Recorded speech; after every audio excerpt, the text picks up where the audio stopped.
안녕하세요. 두 아들을 키우고 있는 평범한 주부입니다. 몇 년 전 시댁에 있었던 일만 생각해도 정말 인간은 관에 뚜껑 닫고 들어가기 전까지 변화무쌍한 삶을 살게 된다는 걸 느꼈죠. 지금은 능숙하게 두 아들을 키우고 있지만 육아로 힘들어서 발 동동 구르던 때가 있었어요.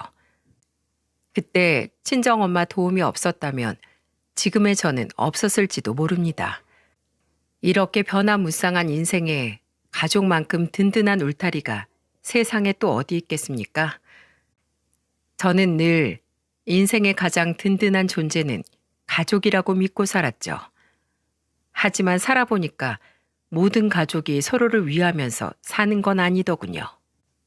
위기에 빠져서 힘들어하는 가족에게 손도 따뜻한 말도 아닌 오히려 모욕적인 말을 일삼는 사람들이 있었답니다.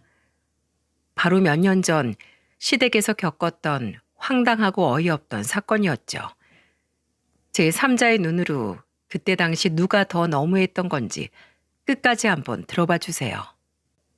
제가 결혼할 당시만 해도 시댁은 시부의 사업이 승승장구하면서 넉넉하게 사는 집안이었습니다. 시부와 시모는 고급 차를 각각 소유하고 있었고 좋은 집에서 살고 있었죠. 그래서 처음 시댁에 인사 갔을 때 여유롭게 잘 살고 있는 시댁을 보고 위축되기도 했어요. 아버지가 버스 기사로 일하면서 밤낮으로 일하셨지만 형편은 넉넉하지 못했죠. 연애하면서 남편이 시부가 사업을 한다고 말한 적은 있었지만 그 규모가 어느 정도인지는 자세히 말하지 않았어요. 제가 긴장한 걸 눈치채셨는지 시부는 더 편하게 말도 걸어주시면서 분위기를 풀어보려고 노력하셨죠. 그러다 보니까 저도 점점 편안한 마음으로 대화를 나눌 수 있었답니다. 그때 시부가 저희 집안에 대해 들으시고는 저도 놀랄만한 말씀을 하셨어요. 아버님이 사회적으로 참 중요한 일을 하고 계시네. 버스가 멈추면 시민들 발이 멈추는 건데 얼마나 중요한 일이야. 뉴스 보니까 버스가 몇 대만 멈춰도 사람들이 출근을 못해서 난리가 나더라니까. 아주 훌륭한 아버지를 보며 자랐네. 시부의 말에 저는 괜히 혼자 위축되면서 잠시나마 부모님을 부끄러워했던 제가 부끄러웠죠. 그때는 시부와 아버지가 일면식도 없는 사이였는데 시부가 저렇게 말해주니까 괜히 감사했습니다. 그리고 편견 없이 저를 있는 그대로 인정해 주시는 것 같아 좋았어요. 그런데 그때 시모가 찬물을 끼얹는 말을 덧붙였죠. 에휴, 버스기사 면허만 있으면 아무나 하는 거야. 나도 당장 나가서 하겠네. 그래도 성실한 부모님 보고 자랐으니까 잔머리 굴리는 건 없겠네. 무슨 말을 그렇게 해. 그렇게 쉬워 보이면 당장 나가서 해봐. 그때만 해도 시부가 인품이 이렇게 훌륭한 분이라 시댁 식구들도 시부를 잘 따른다고 생각했죠. 다 같이 모여있는 모습이 화기애애해 보였기 때문입니다. 하지만 아무리 행복해 보이는 가족도 가까이 지내다 보면 다 사정이 있다고 하지 않습니까? 결혼 전에는 화목하고 부족할 거 없어 보였던 시댁이었는데 결혼하고 나니까 참 이상했어요. 제가 결혼할 당시에 시부는 저와 남편한테 신혼집을 얻어주셨죠. 저희가 알아서 하려고 했지만 시부는 저희가 부족함 없이 시작하길 바라셨던 겁니다. 그래서 감사한 마음으로 받은 집에 남편과 같이 살림을 채웠어요. 그러다 신혼 초에 한 번은 시모가 저희 신혼집에 예고도 없이 찾아오신 적이 있었죠. 남편과 같이 퇴근 후에 저녁을 먹고 있었는데 갑자기 찾아온 시모를 보고 깜짝 놀랐습니다. 문을 열어주자 시모는 인사도 받는 둥 마는 둥 하더니 집안을 한번 쭉 훑어보다 저한테 뼈가 있는 것 같은 말을 했어요. 네 시아버지가 며느리 생각해서 이런 집 해줬으면 시부모부터 초대해야 하는 거 아니야? 아, 저희가 아직 정리가 덜 된 상태라 완전히 정리되면 정식으로 초대하려고 했어요. 뭐가 그렇게 바빠서 아직도 정리하고 있는 거야? 너도 참 굼뜨다. 네 시아버진 그 바쁜 와중에도 집 다 알아보고 손수 이렇게 목 좋은 곳에 집도 구해주시잖아. 아무리 네가 바빠도 사업하는 사람만큼 바쁘겠어? 뼈가 느껴지는 시모의 말에 저는 당황스러운 마음에 일단 정중히 사과드렸죠. 죄송해요. 제가 경황이 없어서 미리 말씀 못 드렸어요. 항상 이 집에 올 땐 시댁에 감사하는 마음을 갖고 살아. 이런 집에서 살게 됐으니까 항상 시아버지한테 감사한 마음을 가지고 있어야지. 안 그래? 네 큰형님은 늘 시댁을 섬기면서 살잖아. 너도 납작 엎드려서 시댁 위에서 살라는 거야. 돈은 시부가 벌어도 관리는 내가 하니까 특히 나한테 잘하라고. 알겠니? 네? 네, 저도 노력할게요.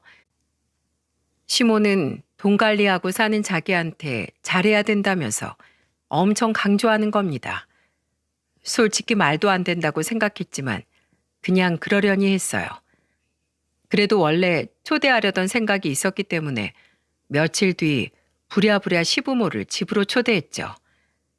그때 친정엄마가 직접 담그신 청국장도 밥상에 올렸습니다. 엄마는 집에서 직접 청국장을 담그시곤 했는데 너무 맛있어서 주변 지인들이 엄마가 청국장 만드는 날만 기다리기도 했어요. 한식을 좋아하는 시부가 좋아하실 것 같아 일부러 챙겨왔죠. 그렇게 뿌듯한 마음으로 시부모를 모시고 밥을 먹으려는데 시모가 코를 막으면서 찡그린 표정으로 말했습니다. 아유, 이게 무슨 냄새야? 아까부터 뭐가 썩나 했더니 청국장이었어? 손님상에 무슨 청국장이야? 아유, 촌스러워. 당장 치워. 시모의 말에 저는 너무 당황스러웠어요. 그때 남편이 시모를 보면서 침착하게 말했죠. 이 청국장 장모님이 직접 담근 청국장으로 끓인 거예요. 지난번에 저도 먹어봤는데 진짜 맛있어요. 요즘 이런 거 사 먹으려면 돈이 얼만데요. 이딴 거 누가 돈 주고 사 먹는다고 호들갑이야? 우린 이런 거 못 먹으니까 당장 치워. 손으로 계속 코를 막은 채 시모는 냄새 난다고 치우라고 소리쳤어요. 그때 시부가 시모를 보고 혀를 차더니 청국장찌개를 한 숟가락 떠서 드셨어요. 그러더니 눈을 동그랗게 뜨시면서 감탄하는 목소리로 말씀하셨죠. 이야, 직접 담그셨다더니 정말 맛있구나. 장맛이 깊어서 그런지 내 입맛에 아주 딱이야. 좀 넉넉히 가지고 있으면 나 집에 갈 때 좀 챙겨가게. 조금만 챙겨줄래? 아버님 입맛에 잘 맞으세요? 친정에서 넉넉히 보내주셔서 저희 먹을 거 말고도 많이 있으니까 갈 때 챙겨드릴게요. 그거 참 다행이네. 내가 아주 잘 먹었다고 꼭 전해드려. 알겠지? 네, 그럼요. 입맛에 맞으시다니 정말 다행이에요. 난 이런 청국장 없어서 못 먹어. 그러니까 갈 때 꼭 챙겨줘. 시부는 청국장이 입맛에 딱 맞다면서 좋아하셨답니다. 그런데 시모는 시부가 청국장을 챙겨간다니까 질색하는 표정으로 말했어요. 아니, 이 냄새 나는 걸 집까지 끌고 간다고? 당신 온 집안에 냄새 다 배길 텐데 뭐하러 가져가? 사람 사는 집에서 음식 냄새 나는 게 당연하지. 사람이 이런 걸 먹어야 건강해지는 거야. 당신도 고기만 먹지 말고 이런 걸 먹어. 나이가 들수록 기름진 것보다 담백한 걸 먹어야 한다고. 내가 언제 또 고기만 먹었다고 그래? 시모는 시부의 말에 청국장을 넉넉히 챙겨달라고 했죠. 시부의 말 한마디에 달라지는 시모의 모습이 당황스럽긴 했습니다. 하지만 이것도 신혼 초에만 낯설었지 살다 보니까 시모가 왜 저렇게 시부를 모시고 사나 이해할 수 있었어요. 처음에는 시모가 시부의 의견을 존중해주고 서로 사이가 좋은 줄 알았죠. 그런데 몇 년이 지나서 저도 어느덧 어린 아들 둘이나 키우고 있을 때 시모가 좀 특이하다는 걸 느끼게 됐답니다. 시모는 항상 모임이 많았고 특히 사람들 만나러 다니는 걸 굉장히 좋아했어요.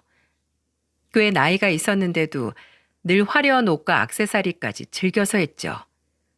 그러다 한 번은 제가 큰아들을 데리고 병원에 다녀오는 길에 밥을 먹고 나오는 시모를 본 적이 있었어요. 모임이 있었는지 사람들과 다 같이 나온 시모는 신이 난 목소리로 다른 사람들을 보며 말했어요. 오랜만에 이렇게 모이니까 너무 좋다. 다들 잘 먹었어? 얻어먹는 사람이 불만이 뭐가 있어? 매번 이렇게 언니한테 얻어먹기만 해서 어떡해? 다음엔 우리가 살 테니까 제발 그 카드 좀 넣어둬. 얜 무슨 말을 그렇게 해? 우리 남편 사업이 요즘 얼마나 잘 나가는데. 신이 난 목소리로 시모가 말하자 주변에 있던 사람들은 모두 시모를 부러워했죠. 시모가 나온 건물을 보니까 고급 레스토랑이 있는 게 보였습니다. 늘 저렇게 시모는 고급차를 끌고 다니면서 사람들을 불러 모아서 밥을 사는 걸 좋아했어요. 게다가 저렇게 친구들이 모인 날은 시모가 딱 명품 가방을 자랑하는 날이기도 했죠. 그때 시모가 사람들이 있는 앞에서 갑자기 손목이 아프다면서 팔을 올렸습니다. 그러자 시모 손에 있던 가방을 본 한 분이 놀란 표정으로 말했어요. 어머 세상에, 언니, 이 가방 벌써 산 거야? 지난주에 새로 나온 가방이잖아. 그러고 보니까 신발도 못 보던 신발이네. 이게 신상이야? 난 그냥 백화점 갔다가 눈에 띄길래 그냥 산 건데 괜찮다고 해도 남편이 굳이 사주겠다고 고집을 부려서 하나 산 거야. 시모는 어깨를 으쓱거리면서 자랑을 늘어놓기 바빴죠. 그때 아이 병원에 다녀오다 시모를 보고 인사하러 갔다가 웃음이 터질 뻔했어요. 웃음을 꾹 참고 저는 시모한테 반갑게 인사를 했습니다. 어머님, 오늘 약속 있으셨어요? 너 왜 여기서 나와? 오늘 큰애가 예방접종 맞는 날이라서요. 모임 있으셨나 봐요. 안녕하세요. 저 어머님 둘째 며느리예요. 제가 인사를 하자 시모는 꽤 당황한 얼굴이었죠. 그런데 그때 시모 친구 중 한 명이 반가운 목소리로 저한테 황당한 말을 했어요. 어머, 말로만 듣던 둘째 며느리 이제야 보네. 친정이 유명한 한정식을 한다면서요? 어딘지 말 좀 해줘요.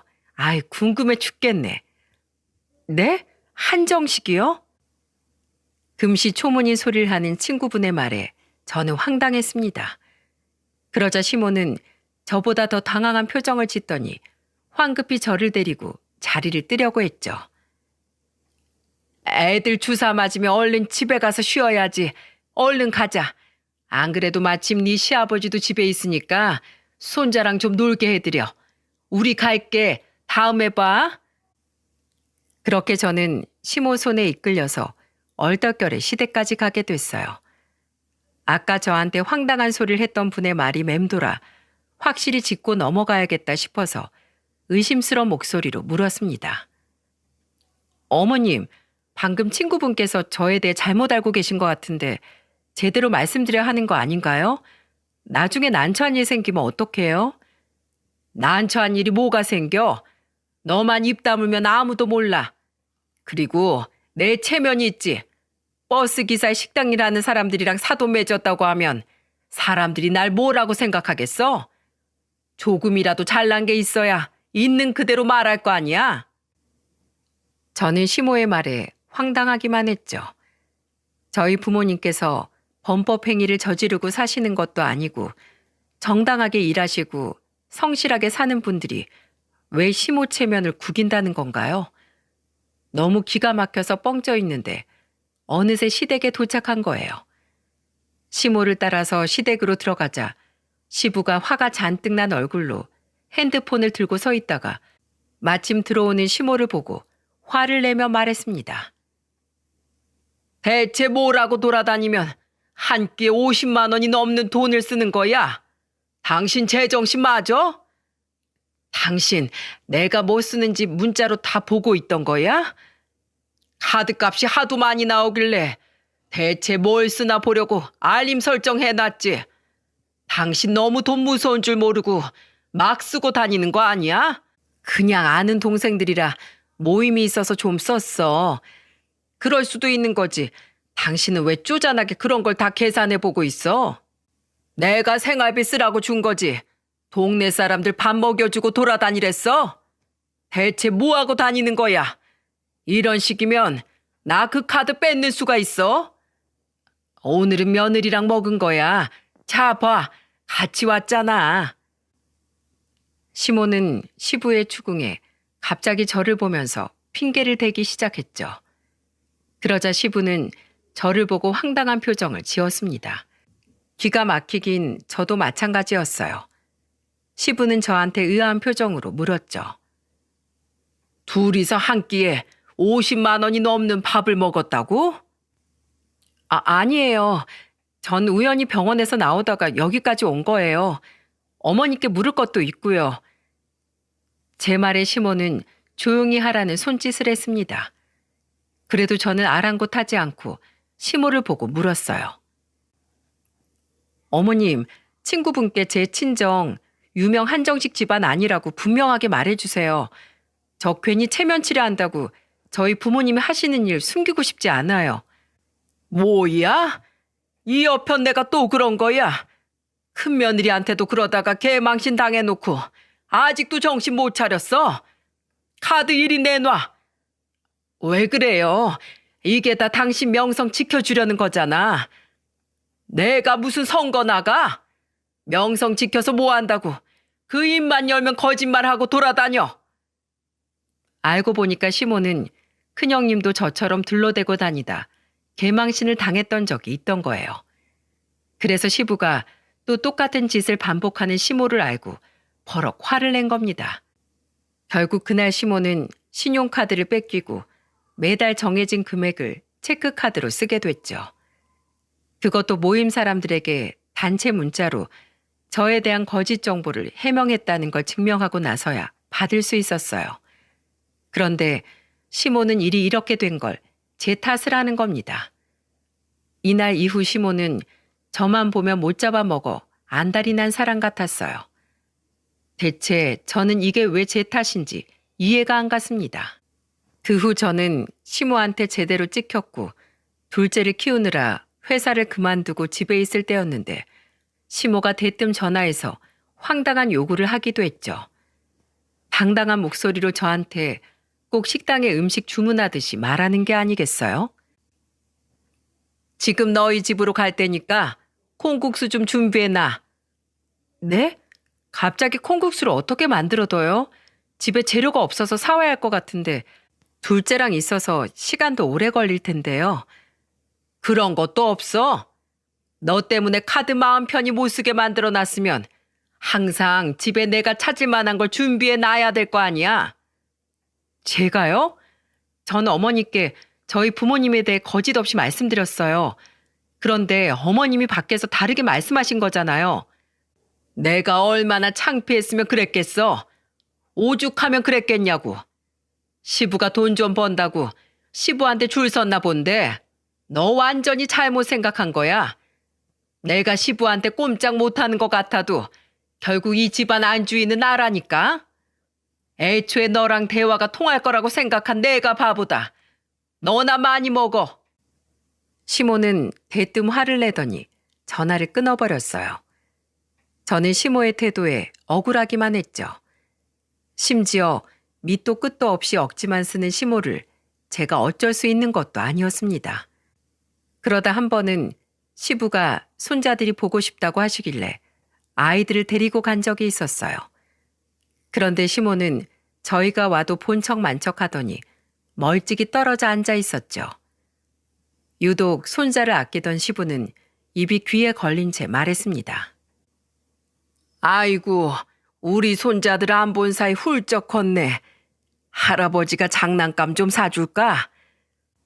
손자들 사주는 거 아까워하지도 않고 마누라 입에 들어가는 건 아까워서 죽으려고 하지?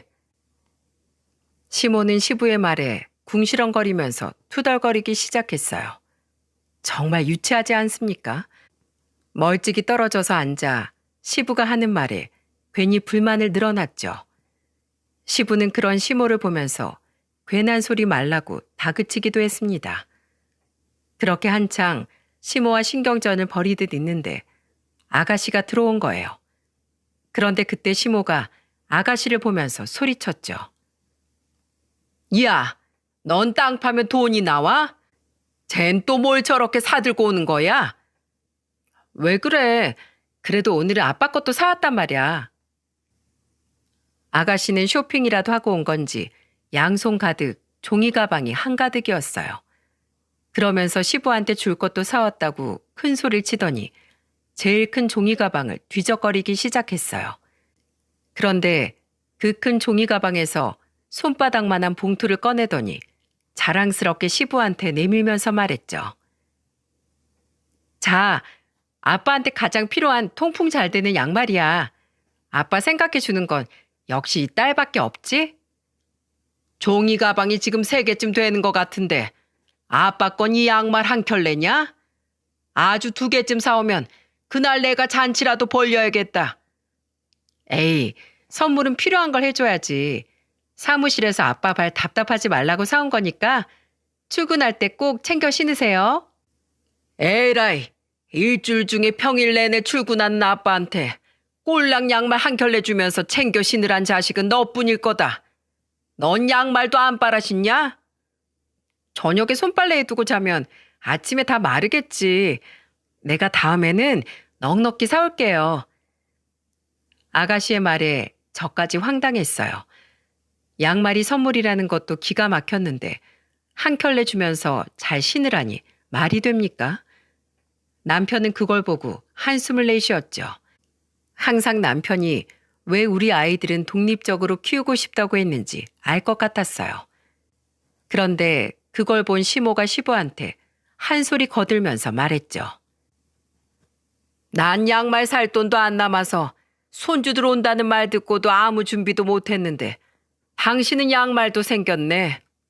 아이고, 내가 이젠 죽어야지. 사람은 돈이 없으면 죽는다는데 내가 죽을 때가 됐네. 또 저놈의 돈 타령. 야, 이거 가져가. 내가 진짜 당신 입만 열면 하는 돈 타령에 빚쟁이랑 사는 것 같아. 그냥 가져가서 제발 집을 나가든 뭘 하든 그 입 좀 다물어. 여보, 나 정말 카드 다시 주는 거야? 진짜 고마워. 역시 우리 남편이 최고라니까. 나는 당신이 이렇게 마음 여린 사람이라 정말 걱정이 많아. 저녁에 뭐 먹고 싶은 거 없어? 말만 해. 내가 아주 팔접반상이라도 차려 올릴게. 세상에서 우리 남편이 1등 남편감이라니까. 내가 이 맛에 살지. 신용카드를 다시 손에 넣은 시모가 눈을 반짝이며 말했어요. 그때 아가씨며 시모며 정말 시부 등에 붙어서 피를 빨아먹는 모기들처럼 보일 지경이었죠. 그런데 하나 있던 시숙마저도 오로지 시부만 보면 돈 얘기부터 하는 겁니다.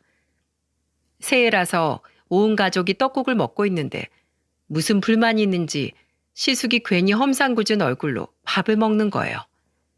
그걸 본 시부가 시숙한테 무슨 일 있냐면서 물었죠.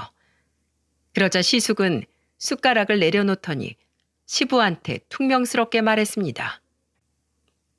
이런 말 안 하려고 했는데 아버지가 물어보니까 저도 말해야겠어요.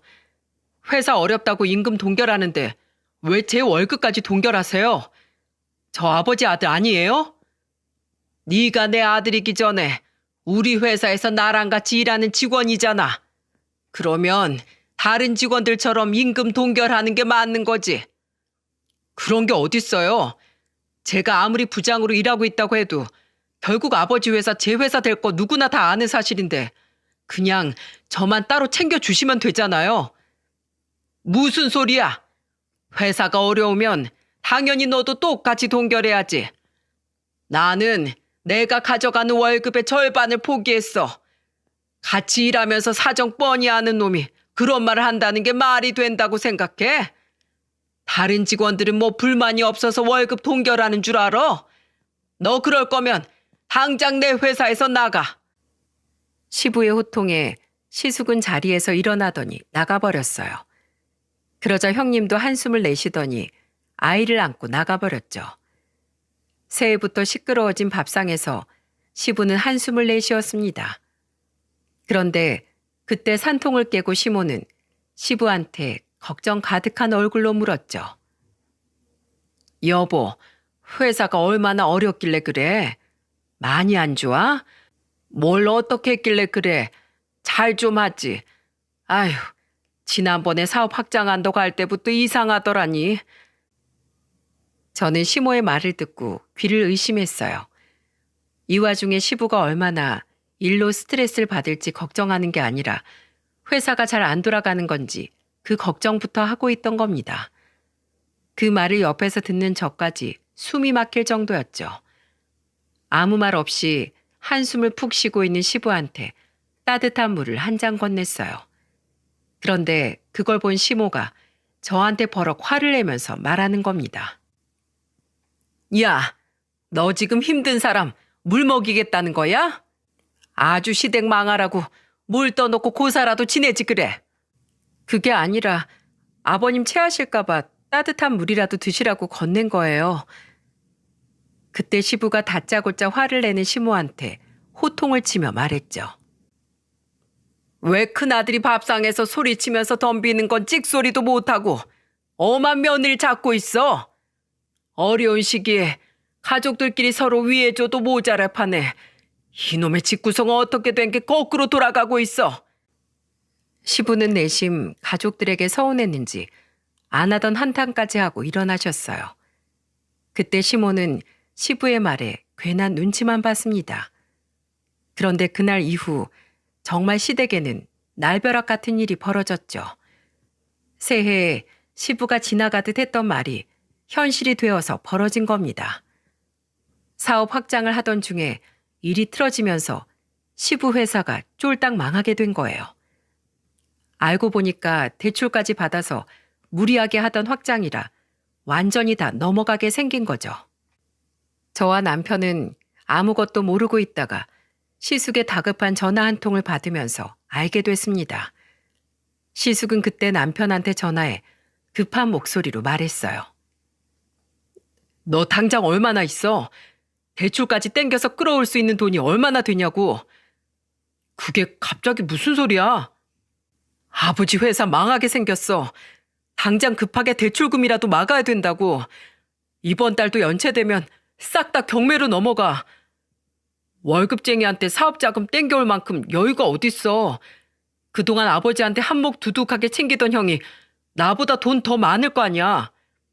내 돈을 왜 회사에 끌어다 넣어? 너 미쳤어?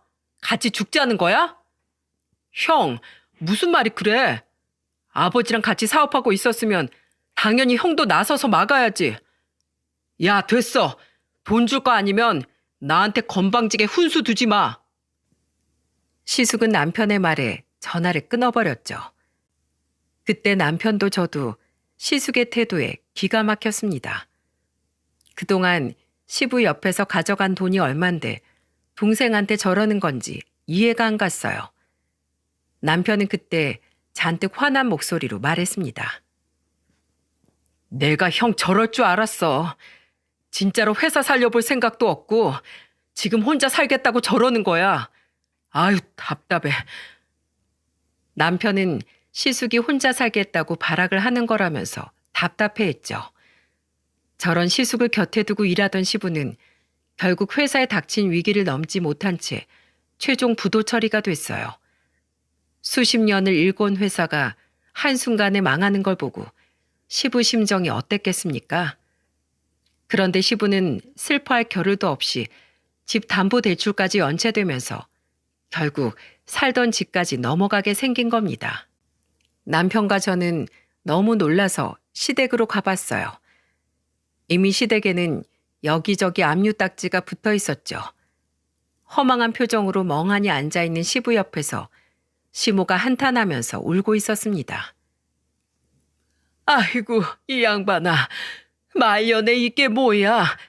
온 가족 길바닥에 다 나앉게 생겼는데 이제 어쩔 거야. 그만해. 한평생 일궈온 회사가 넘어갔는데 내 심정은 어떨 것 같아? 당신이 지금 나한테 이러면 안 되는 거지. 지금 거지꼴이 되게 생겼는데 당신 마음 헤아릴 여유가 어딨어? 나가. 당장 나가서 회사 다시 살려내. 저는 시부 등을 내려치면서 한탄하는 시모를 뜯어 말렸어요. 그러자 시모는 바닥을 치며 울기 시작했죠. 그러더니 시모가 저한테 울면서 말했습니다. 나 이제 어떡하니? 오도 가도 못하는 신세가 됐는데 이러다 이 나이에 지하철역에서 먹고 자야 되는 거 아니니? 아휴, 내 팔자야. 그런데 이상하게 시모가 아무리 울면서 한탄해도 허망하게 앉아있던 시부한테 마음이 쓰였죠. 남편도 아수라장이 된 시댁에서 시부를 위로했어요. 그리고 그날 저녁 남편이 저한테 진지한 목소리로 말했습니다. 여보, 내가 당신한테 이런 말해서 미안한데 우리 부모님 전세금 좀 해드리면 안 될까? 우리 결혼할 때 이 집 아버지가 해주셨잖아. 아버지 저렇게 된 거 보니까 좀 도와드리고 싶어. 그래, 우리 아버님 생각해서 도와드리자.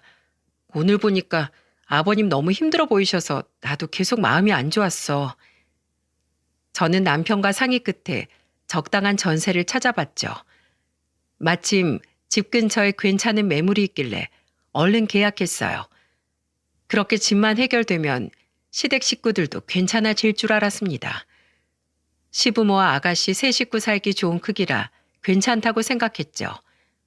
그런데 이상하게 시부가 안색도 안 좋고 목소리에 힘도 하나 없는 거예요. 그래서 저는 반찬을 좀 챙겨서 걸어서 10분 거리에 있던 시댁으로 갔습니다. 그때 시댁에 갔다가 정말 경악을 금치 못했죠. 시모랑 아가씨는 거실에서 치킨에 맥주까지 마시고 있는데 시부는 어디 있는지 보이지도 않았어요. 그래서 저는 황당한 표정으로 시모한테 물었습니다. 아버님은 어디 계세요? 아버님도 치킨 좋아하시는데 같이 드시지 그러셨어요. 그 양반 먹을 게 어딨어. 집안 쫄딱 말아먹어 놓고 뭘 또 먹어? 내가 방에서 반성하라고 나오지도 말라고 했어. 아휴, 꼴 보기 싫어. 엊그젠 차도 팔아넘겼어. 이제 꼼짝없이 버스 타야 된다고. 시모의 말에 황당해서 안방으로 달려갔죠. 그런데 안방에는 정말 물병 하나를 옆에 두고 초라하게 앉아있는 시부가 있었어요. 그 모습을 보니까 저는 화가 났습니다. 시부가 그동안 가장으로서 역할을 안 한 것도 아니고 이게 말이 됩니까? 그래서 거실로 가서 시모한테 화를 내면서 말했죠. 어머님, 정말 너무하신 거 아니에요?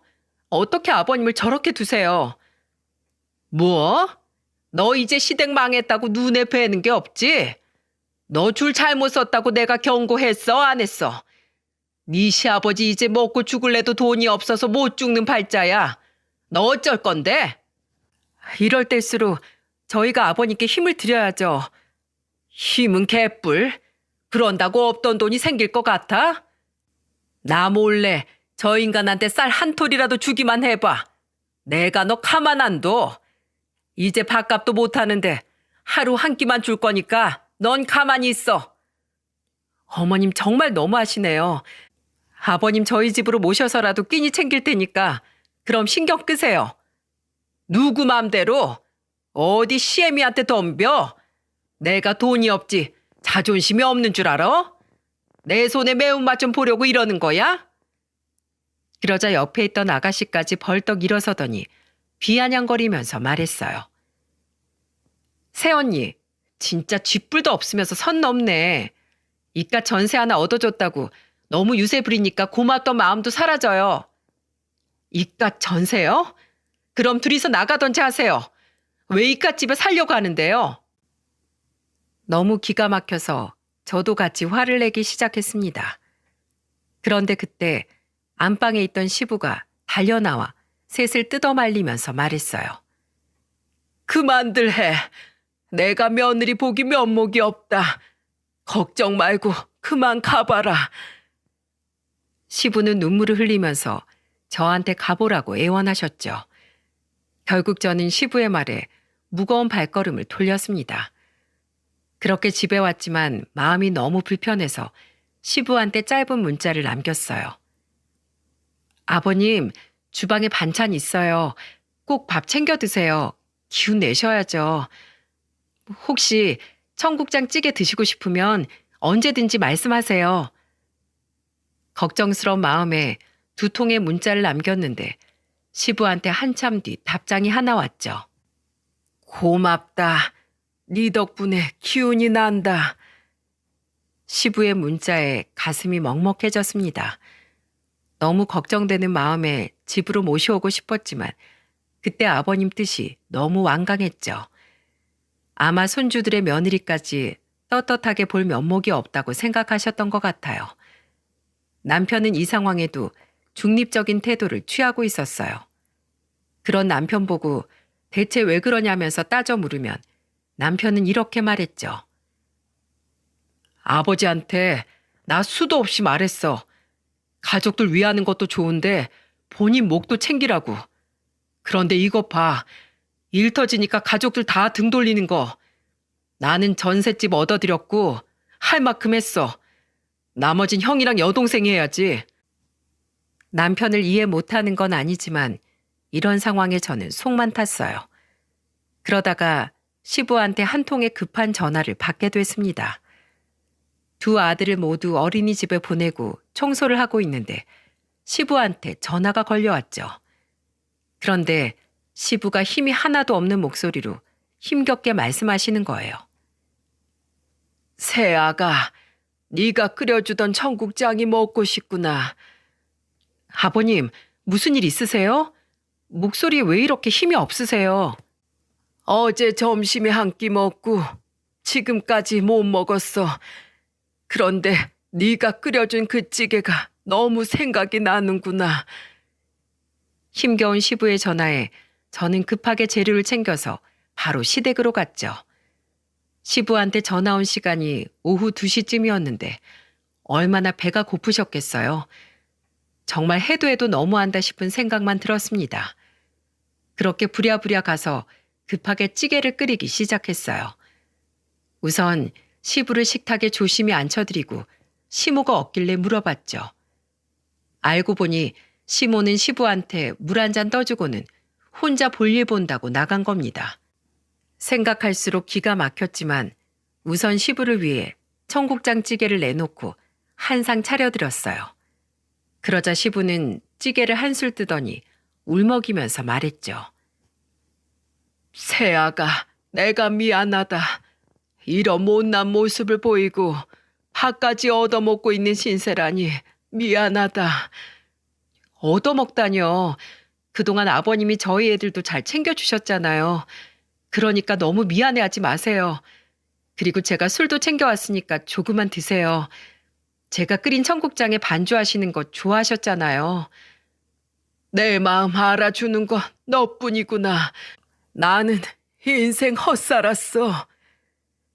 제 말에 시부는 술도 한잔 하시고 힘겹게 찌개도 한술 뜨셨어요. 숟가락에 반찬을 놔드리면서 천천히 드시라고 했어요. 그런데 그때 문이 열리는 소리가 들리더니 시모가 들어왔죠. 그런데 시모가 문을 열자마자 짜증 가득한 목소리로 말했습니다. 이게 무슨 냄새야? 야, 너 이거 뭐야? 내 허락 없이 저 인간 밥 주지 말라고 했지? 네 시부 말 무시하랬지? 말 안 들어? 정말 너무하신 거 아니에요? 아버님이 무슨 소예요? 어머님이 밥 먹으라면 먹고 나가서 일하라면 일하는 소냐고요. 남자가 가정을 위해서 한 몸 바쳐야지. 돈 벌다가 길바닥에서 죽어야 하는 게 가장이라고. 가장 노릇도 못하는데 뭘 잘했다고 밥을 먹어? 그동안 아버님 덕분에 제일 호의호식하고 사셨으면서 너무하시네요. 뭐야? 이게 진짜 듣고만 있으니까 끝을 모르고 기어오르네. 그러더니 시모는 손을 번쩍 들어서 제 뺨을 내리쳤어요. 순식간에 벌어진 상황에 저도 시부도 당황했죠. 그때 시부가 시모를 가로막으면서 소리쳤습니다. 그만 못해. 당신이 뭔데 내 며느리를 때려. 수십 년 동안 가족들 먹여 살린 대가가 고작 이거야? 나 당신 남편이야. 소처럼 일만 하던 당신 남편이라고. 사람 대접해 주는 게 그렇게 어려워? 이런 사람인 줄도 모르고 산 내가 불쌍하다. 시부는 오열을 하면서 화를 내다가 집을 나가셨죠. 시모는 시부가 뛰쳐나가는데도 아랑곳도 안 했어요. 그동안 시부는 어떻게든 가족들과의 관계를 회복하려고 노력했지만 시모가 저를 때리는 걸 보고 아예 다 포기한 겁니다. 저는 뒤늦게 시부를 따라 나갔지만 찾을 수가 없었죠. 그리고 그날 저녁 남편은 제가 시모한테 뺨을 맞았다는 걸 듣고 화가 잔뜩 나 시모한테 전화했어요. 대체 우리 부부가 엄마한테 못한 게 뭐예요? 왜 며느리 뺨을 때려요? 왜요? 아버지 청국장 끓여드린 게 죄예요? 진짜 너무하네요. 내가 요즘 얼마나 힘든지 알아? 돈이 없어서 일상생활이 안 된다고. 그럼 엄마도 나가서 돈 버세요. 그러면 되잖아요. 왜 망한 아버지 탓만 하는데요? 진짜 엄마 이런 모습 소름 돋고 정 떨어져요. 제발 정신 좀 차려요. 결국 남편도 시모한테 한 소리 하게 된 겁니다. 그 후 한참 연락이 없던 시부는 뒤늦게 나타나 시모와 황혼 이혼을 하겠다고 선언했죠. 시숙과 아가씨, 남편, 그 누구도 뭐라고 하는 사람이 없었어요. 오히려 남편과 저는 황혼 이혼 후에 시부를 집으로 모셨습니다. 시모는 그런 선택을 한 저를 보면서 비아냥거리면서 말했죠. 네가 데려가는 사람 남은 거 없어. 완전 개털이야. 마른 걸레 짠다고 물 나올 것 같아? 아무리 쥐어 짜봐라. 물 한 방울 나오나. 저 아버님한테 바라는 거 없어요. 그래도 애들 친할아버지인데 저라도 모셔야죠. 어머님 집은 그냥 둘 테니까 제발 정신 차리고 사세요. 제 마지막 호의예요. 어이구, 집을 사준 것도 아니면서 전세 가지고 유나는? 야, 2년 안에 내가 으리으리한 대저택 구해서 내 발로 나갈 거다. 저와 남편은 그렇게 시부를 모시고 살게 됐어요. 그 후 시부는 몰라보게 안색도 좋아지고 활력을 되찾기 시작했습니다. 애들도 할아버지를 잘 따라서 집은 늘 웃음이 끊이질 않았죠. 시부는 뭐라도 해야겠다면서 저한테 도울 게 없냐고 물으셨죠. 그래서 고민 끝에 저는 시부한테 이런 부탁을 했어요. 아버님, 둘째 등하원 좀 도와주세요. 큰애가 이제 초등학교 갓 입학해서 제가 같이 가줘야 하거든요. 그럼 시간이 좀 애매했는데 아버님이 둘째 좀 맡아주세요. 그럼 내가 해야지. 넌 아무 걱정 말거라. 시부는 저의 간단한 부탁에도 기뻐하셨답니다. 그렇게 한 3년을 잘 살고 있었습니다. 그런데 전세 계약을 앞둔 시점에 집주인이 저희한테 더 이상 연장이 안 된다는 말을 하는 거예요. 아들이 결혼을 하게 되면서 그 집을 신혼집으로 살겠다는 거였죠. 연장이 더 이상 안 된다고 하는데 버틸 수도 없고 수긍할 수밖에 없었습니다. 게다가 마지막에 시모가 알아서 나갈 거라고 했으니까 대수롭지 않게 생각했어요. 그런데 제가 집을 빼야 한다고 하니까 시모가 뭐라고 했는 줄 아십니까? 아니, 그 집을 빼면 난 어디로 가라고? 나 갈 곳도 없는데. 집주인이 쓰겠다는데 어떡해요 그럼? 대저택 구해서 나가신다면서요? 그럴 돈이 어딨어. 네가 말 좀 잘해봐. 이미 다 끝나서 안 된다니까요. 대체 그동안 뭐 하신 거예요? 투자로 대박 날 줄 알았다 왜? 아유 진짜 미쳐버리겠네. 시모는 그동안 투자판에 뛰어들어 그나마 있던 푼돈도 건지지 못하고 있었습니다. 그런데 그 무렵 시부한테는 귀인이 찾아오게 된 거죠. 시부 회사가 망하기 전에 친한 지인한테 3억을 빌려줬는데 그 친구가 사업이 자리를 잡으면서 돈을 갚으러 온 거예요. 그래서 3억 중에 1억을 저한테 건네면서 이렇게 말씀하셨죠. 이거 받아라. 그동안 참 고마웠다. 난 이제 적당한 집 구해서 나간 다음에 다시 재기해 보려고 한다. 아버님, 이 돈 없어도 저희 살 수 있어요. 챙겨 가세요. 고마워서 그래, 고마워서. 받아도 네가 이거 안 받으면 내가 편히 살겠어? 나중에 나 자리 잡으면 다시 연락하마. 그러니까 너희들도 잘 살고 있어. 시부는 그렇게 되찾은 돈을 사업 자금으로 투자해 다시 일을 하기 시작했어요. 워낙 평판이 좋던 분이라 다시 일한다는 소식에 지인들이 너도 나도 돕겠다면서 몰려왔죠. 그렇게 1년 정도 흐르자 시부는 예전만큼은 아니어도 어느 정도 안정권에 접어들고 있었습니다. 예전에 일하던 분들이 많이 도와준 덕분이었어요. 이렇게 시부는 점차 생활 기반을 잡아가는 반면 시모는 난리도 아니었죠. 시숙은 시모랑 아가씨 버리고 자기 가족만 챙겨서 도망가 버렸습니다. 평생 일해본 적 없던 아가씨가 도움이 됐겠습니까? 맨날 시모 옆에서 울기만 하는 거죠. 쥐구멍에 몰리니까 저한테 전화해서 울면서 애원까지 했어요. 며느라, 내가 미안하다. 나 좀 용서해다오. 내 이렇게 빌게. 전 보고 듣는 게 없는 줄 아세요? 제가 어머님을 어떻게 믿어요? 그리고 아버님이 그만 좀 전화하시래요. 지겨워서 오늘 번호도 바꾸신다는데 제발 이혼하셨으면 알아서 좀 사세요. 왜 그렇게 뻔뻔하세요? 뭐? 안 되는데. 네가 그 사람 좀 설득해줘. 나 불쌍하게 산다고 말 좀 해줘. 됐고요. 이젠 저도 어머님 며느리 그만뒀어요. 제 뺨 내리칠 때부터 남남이라고 생각했으니까 끊으세요. 결국 남편도 그동안 시모와 아가씨의 끝도 없는 한탄에 지쳐 연을 끊게 됐죠. 완전 밑빠진 독에 물붓기였어요. 시부도 이미 모든 실체를 알았기 때문에 절대 시모와 다시는 연락하지 않겠다고 아예 번호까지 바꾼 겁니다. 저와 남편도 아이들이 제법 커서 그동안 모은 돈에 아버님이 주신 1억을 보태서 조금 넓은 집으로 이사까지 했죠. 그랬더니 연락이 끊겨서 지금은 뭐하고 사는지도 몰라요. 오히려 이렇게 사는 게 훨씬 좋은 것 같습니다. 가족이라고 일방적으로 언제까지 도울 수 있겠습니까? 결국 인생은 각자의 몫을 살아내야 하는 건데 말이죠. 자식 키우는 입장에서 저도 뭐든 다 해주고 싶은 마음도 있지만 적당한 선을 지키려고 해요.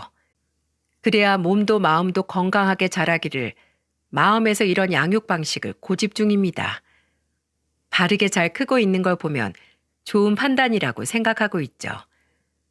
여러분들도 가족이지만 각자의 고단한 삶을 이해하면서 같이 잘 견디시길 바래요.